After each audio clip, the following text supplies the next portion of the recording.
GQ, Men Hating Women, a look into the psychology of misogyny. Misogyny, mothers and the curse of masculinity. It's time to go deep into the badlands of male psychology. Hello and welcome back to my channel. I'm the Anti-Woke Warrior. Please remember to like, comment, share, subscribe. Make sure that you're still subscribed, because YouTube does unsubscribe people every single day. But this is what we're doing today. Now, this article is crazy. If you caught my last video about the woman who is sick of men, this one is just as crazy, only it has more polish. Now, remember, this is from November of 2018, so it's almost 5 years old. But let's get in here and see what this has to say about men and masculinity and how it's all evil, misogynistic garbage, right? I don't even know. I mean, I don't know where to begin with this, right? There's so many different angles I could take about how being masculine does not make you a bad person. It's just, they just don't equate. Here we go. All men hate women, said Claudine. This was not a statement I could just let go. I mean, I am a man by most agreed definitions. Well, welcome to 2023. And as far as I know, I don't hate my wife.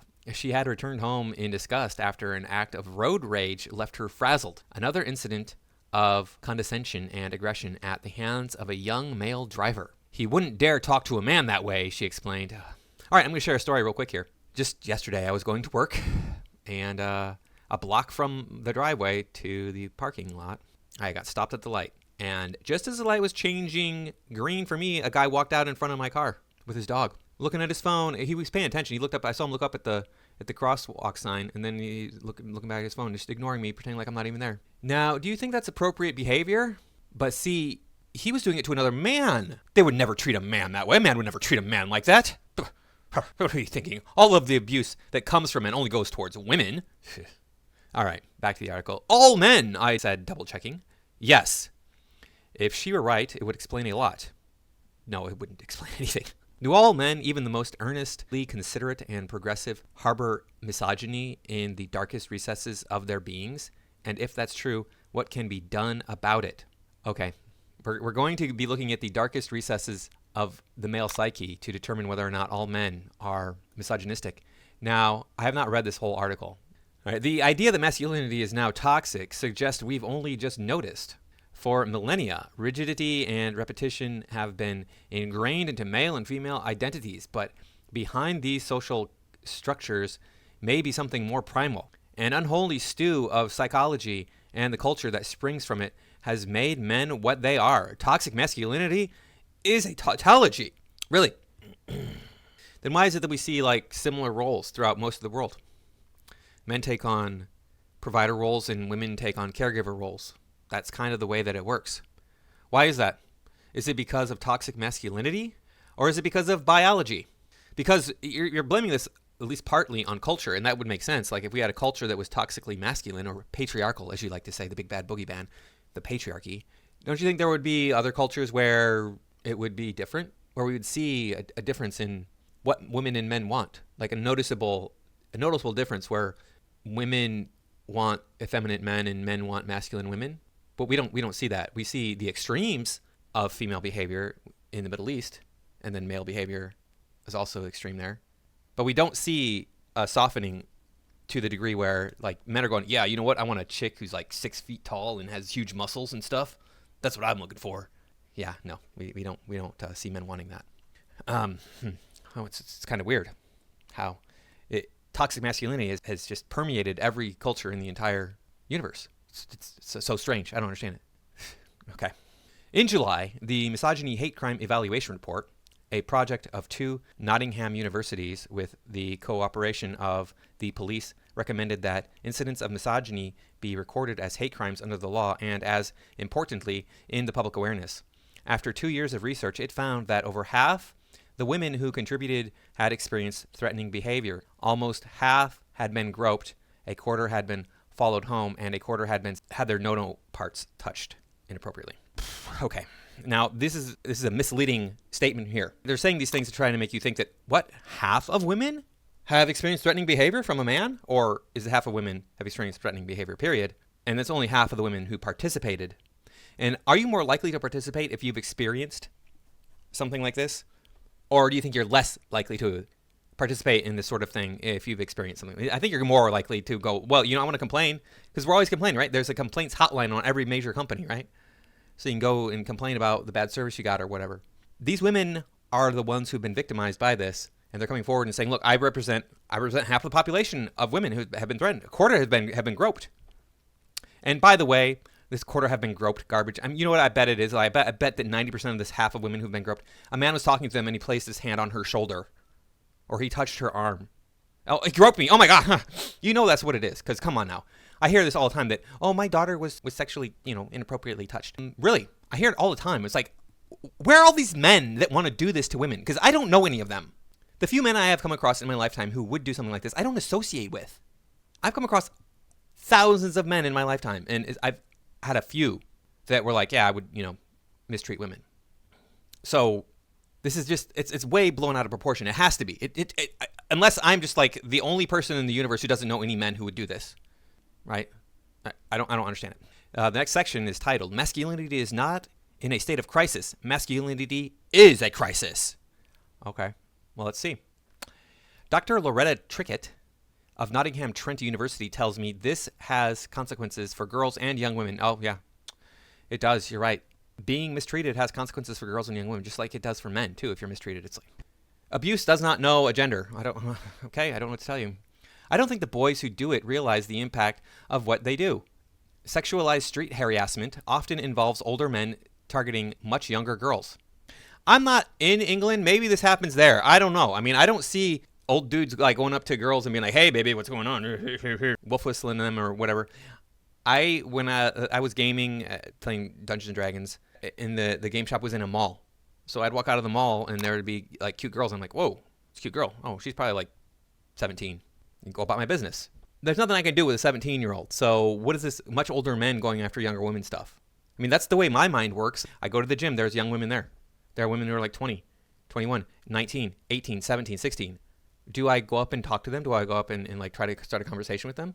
Sometimes if they're like working out where I want to work out, I might be like, hey, what's going on? I was thinking about doing something over here. Do you mind if I?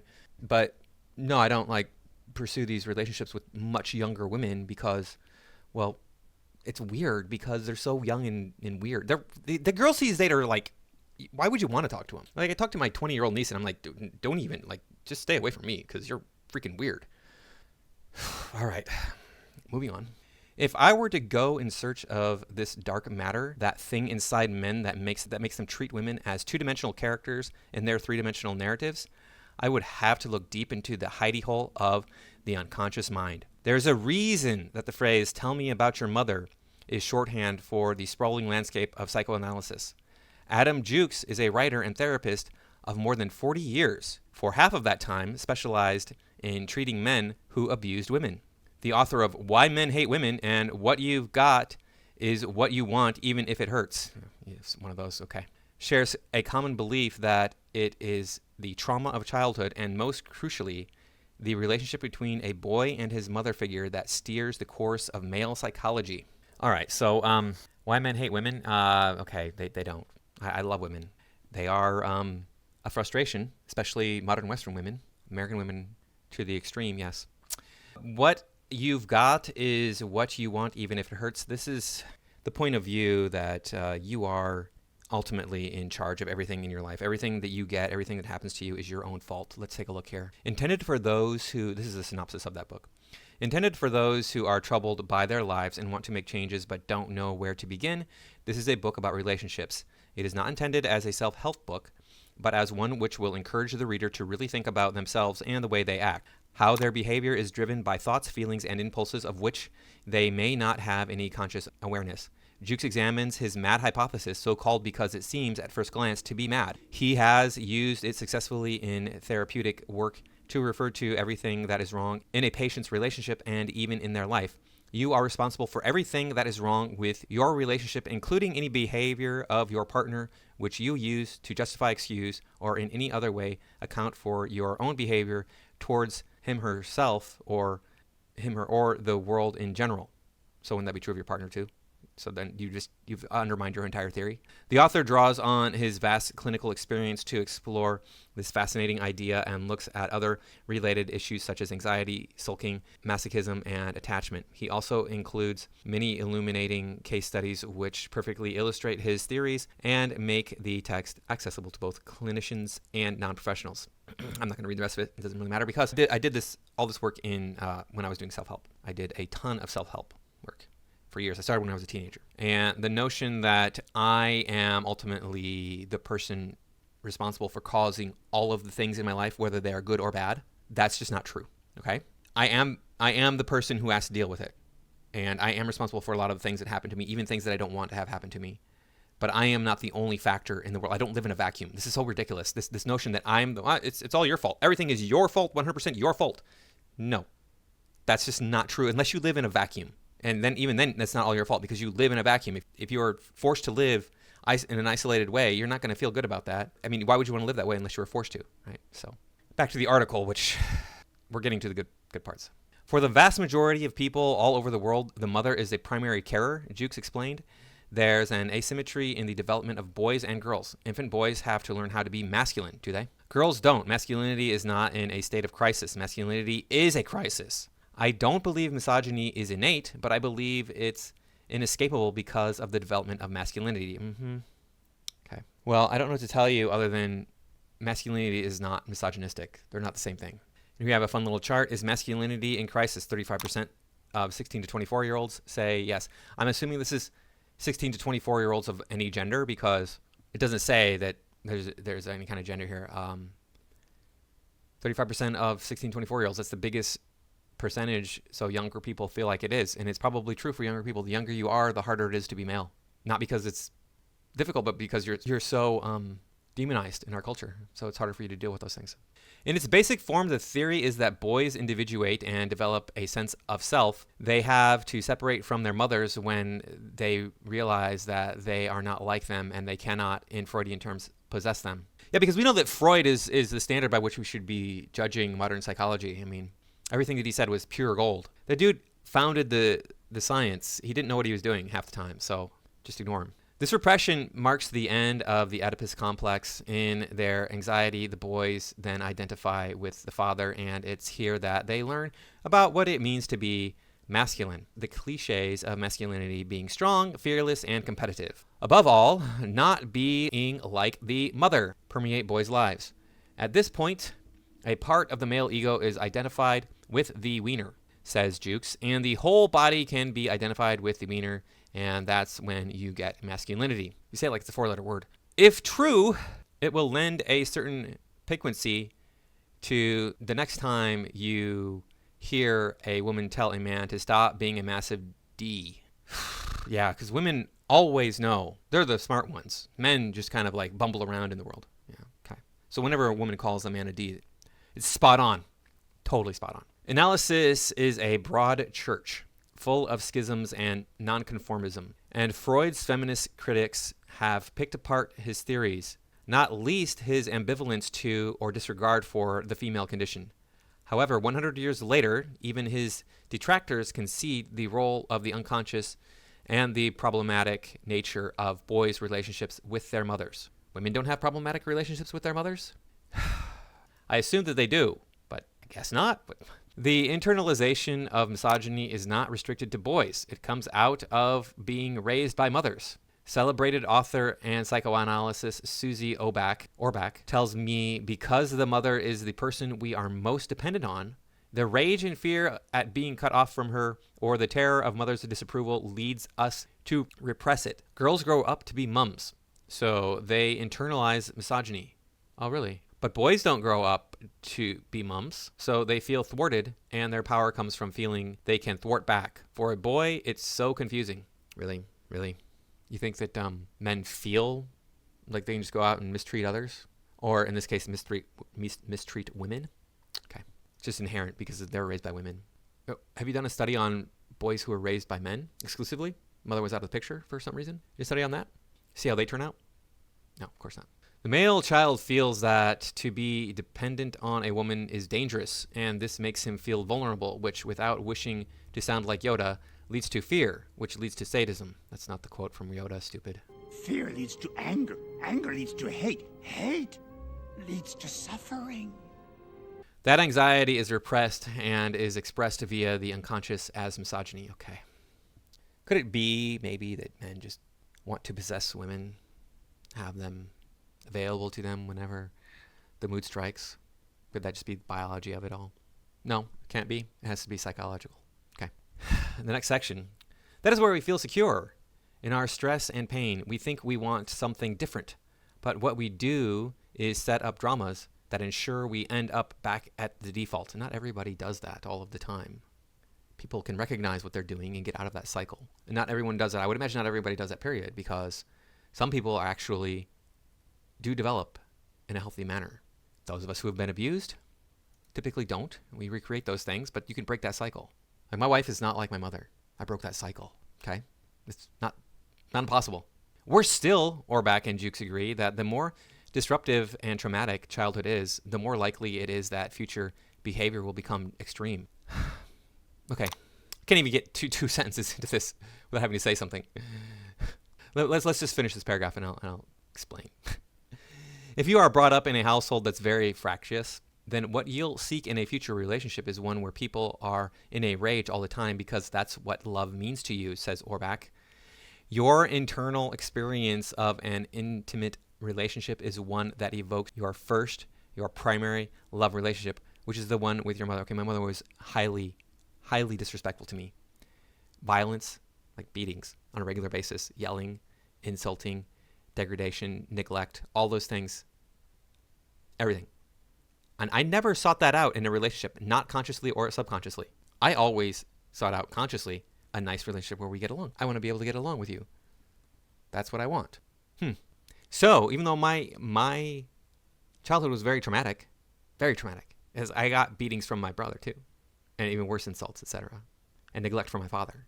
So it's not just one person who was doing this. My entire family was basically against me. And then I never wanted to have a dramatic adulthood.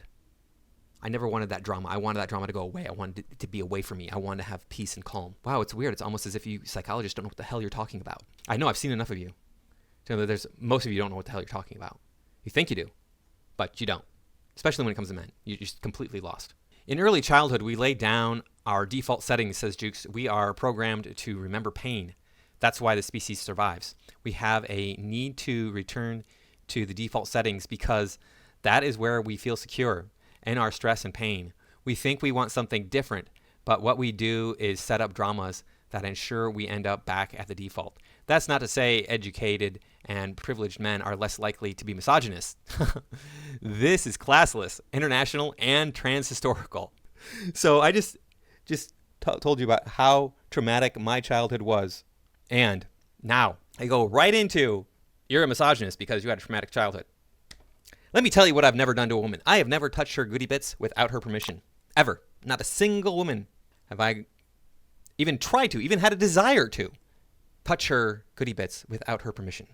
So I don't know what to tell you. I mean, I don't think of women as there for me to grope. That's just not how I think of women. I don't think of them that way. So I don't know how you think you even have a leg to stand on here. It's ridiculous. Even in a nurturing family, a child will grow up with chauvinism. Oh, okay, yeah, says Jukes. Culture and society are the seedbed where the child's misogyny takes root. The construction of the woman as the carer is all around us, and that is part of what informs men's rage with women. In the millennial patients, I don't see any difference to patients I was seeing decades ago. That's what, I see less chauvinism today than I did when I was a child. So I don't know what to tell you about that. I see less misogyny today than I did when I was a child. Not much, but a little bit. Because there isn't very much anyway. It's hardly anywhere. Men are bending over backwards in our culture to give women what they want. They have been doing so for generations. So where's the chauvinism that you talk about? Oh, men made comments. How dare they? They made comments about a woman's body. They think they have the right to say anything about a woman. The peasants. These guys are so stupid. What the hell? Masculinity then appears on a sliding scale, usually depending on a boy's childhood environment and trauma. All children experience negativity with indifference or neglect at one end and physical or abuse at the other. And the more painful childhood is, the more likely the boy is to emerge as hypermasculine. Meanwhile, the more masculine a boy is, the more he represses his feelings about women. So the more misogynistic and abusive he is likely to be, this also works in reverse, with hypermasculine men also more likely to be emotionally vulnerable, even helpless. What the hell? This guy is an idiot. Okay, I just told you about how I was mistreated by my family throughout my entire childhood. And yet, I'm half soy boy. I was full soy boy for most of my adulthood. So don't even start this crap with me. I was highly feminized, highly in touch with my feelings. I still carry a lot of that with me. That's why I say I'm half soy boy. So don't even get this. You guys are so stupid. I'm hypermasculine. If you saw me, people used to think I was a girl when I was in my 20s. So, no, I'm not hypermasculine. Don't even. Wow. Ridiculous. Ridiculous. I can't tell you the number of men I've worked with who have been violent or nasty who end up crying, begging for forgiveness, says Jukes.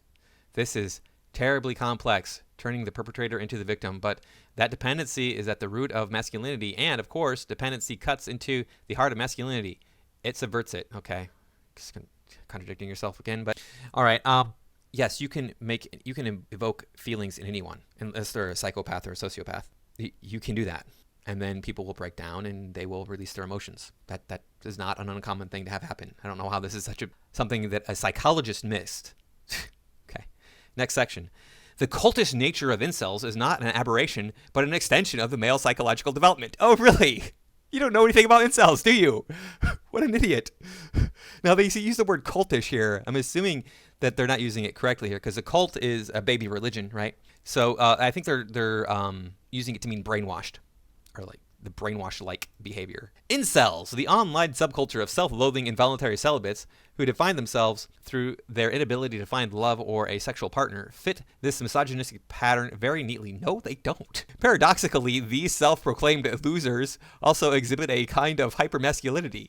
The cultish nature of incels is not an aberration, but an extension of male psychological development, a need to control mixed with a sense of humiliation. It's always someone else's fault. In the case of incels, it begins with a belief that genetics has dealt them a bad hand. Damn you, Mother Nature. Okay. Are you sure it doesn't begin with the belief that they are fundamentally unlovable by women? Are you sure that's not where it starts? Probably fundamentally unlovable, period, by anyone. I think it starts there.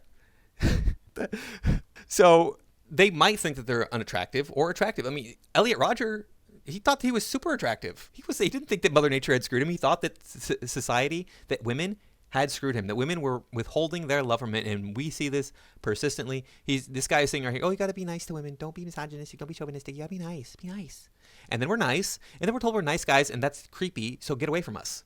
Do you not understand what's actually happening in the world? Am I delusional? I mean, like, Doesn't anyone notice this? I feel like I'm taking crazy pills! Please tell me in the comments if I'm wrong about this. The rage of righteousness against women represent one felt injustice after another, says Jukes. Incel's basic premise is she won't let me F her is about as straightforward as an Oedipal statement as you can make. No. How is that? Okay, I'm confused because I thought Oedipus did bang his mother.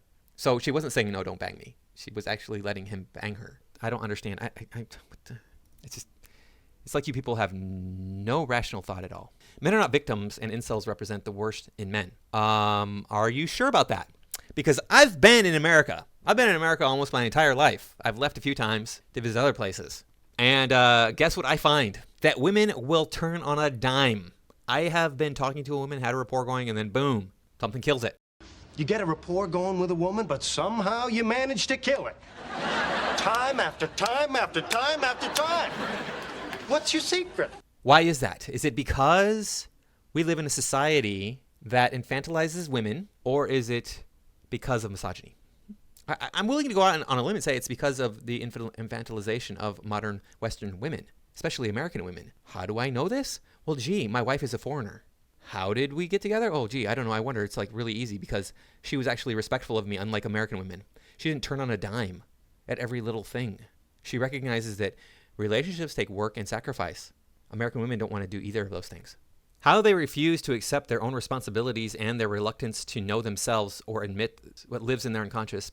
The root of this is shame and frustration, which analysts believe comes from childhood spent feeling impotent in the shadow of the father, castration anxiety, and separated from the mother. Masculinity, therefore, is a defense mechanism.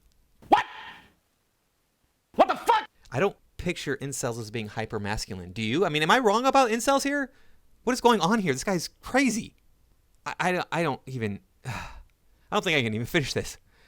He has some analogy about Captain Kirk here from one of the episodes of Star Trek. We'll skip over that. But how can we break down masculinity and misogyny that comes with it? I found unanimity among the experts that I spoke to. If the problem starts with childhood, so does the solution. Breaking the dependence on the mother as primary carer is the first step. For this to happen, we need to reconsider the value of social engineering. The solution for me isn't to blame mothers at all. It's to engage fathers in child rearing so that the fury and disappointment and authority is not vested only in the person of the mother, but shared between two parents, says Orbach. Oh, well, whose fault is it that children are being raised by their mothers alone? There used to be a time when the father was basically just not interested in raising children, uninterested in that part of life. And so he didn't take an active role in that part of life. But now we see it's women going out and getting wrecked by strangers, and then they don't even know who the father is. So you tell me what's going on here. I don't even think I can finish this, honestly, what's going on here. The next section. The tenets of traditional masculinity to dominate, to be tough, are not necessary to be a man. Who said they were? With the noble exception of the Scandinavian nations, paternity leave provision is, in most countries around the world, is pathetic. Only by relieving the burden of the mother and the general economic reliance of women on men can these stocks be unlocked. Primary school education is really female-dominated, and I think that's a problem, says Trickett. We need male role models from a very early age. We need to make a balance between being a caring male and a notion of being acceptable male. The available figures tell us male teachers make up only 15% of staff in British primary schools. Male nursery staff are virtually non-existent. But more male involvement in a child's development is not a simple panacea. It doesn't mean we won't have fury and dependence, says Orbach, but they would be ameliorated, and it wouldn't be expressed in terms of girls feeling poop about themselves because they've got their own internalized misogyny and boys being so damn frightened that they've got to control women. At the moment, the political will to make these changes does not exist. You cannot politically will this away. This is biology. Women are confused because they have excessive amounts of emotions, and they have a highly developed corpus callosum, which means that both sides of their brains talk to each other more so than they need to. Whereas men are frightened of women. The fear of speaking to a woman is biological, stupid. Telling this guy right here does not know what the hell he's talking about.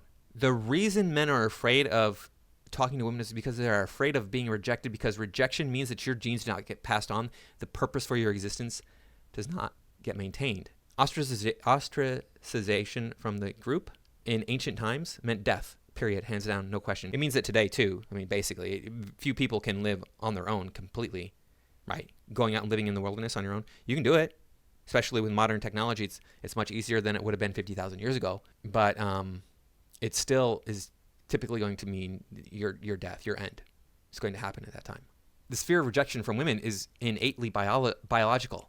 It's how humans evolved. It's nothing to do with my mommy rejecting me because I had to become a man. Wow, these people are so stupid. I guess they have to, they have to keep the grift going, right? How are you going to keep making money as a psychologist? Oh, make up some weird crap about how people are too attached to their mothers. Yeah, that's what does it. New ways of addressing child development could mitigate against the effects of the traumas that boys and girls inevitably face. Clinically, the end point is to stop splitting seeing objects as all good or all bad, says Jukes. If you can stop this, you will be mentally healthy. That is easier to achieve if you are raised in a loving and masculinity-averse family. Oh, the big bad boogeyman, the masculinity now. They switched the word from patriarchy to masculinity. It's all of men, period. That makes it so much better. That doesn't mean you won't feel distress.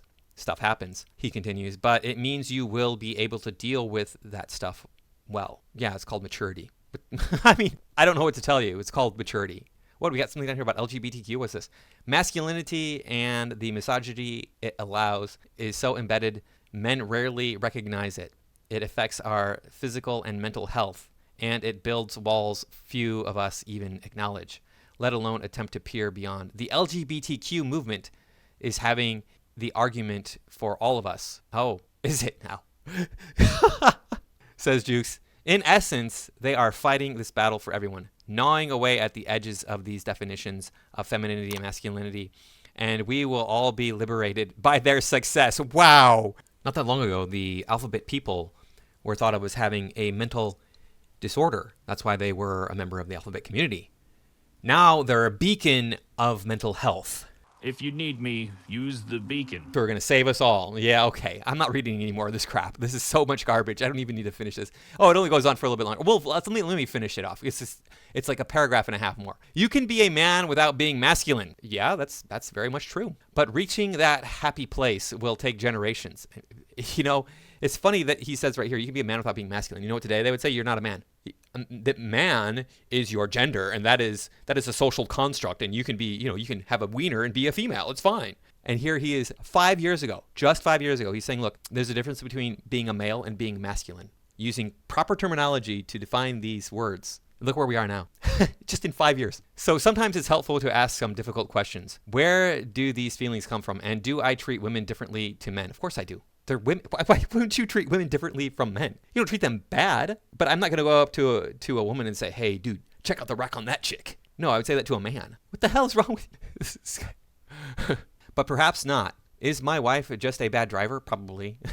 Deconstructing masculinity is tough to begin, and it's even harder to complete. We can't make it a perfect world, but we could make it a significantly better one, yes, by revoking the 19th, etc.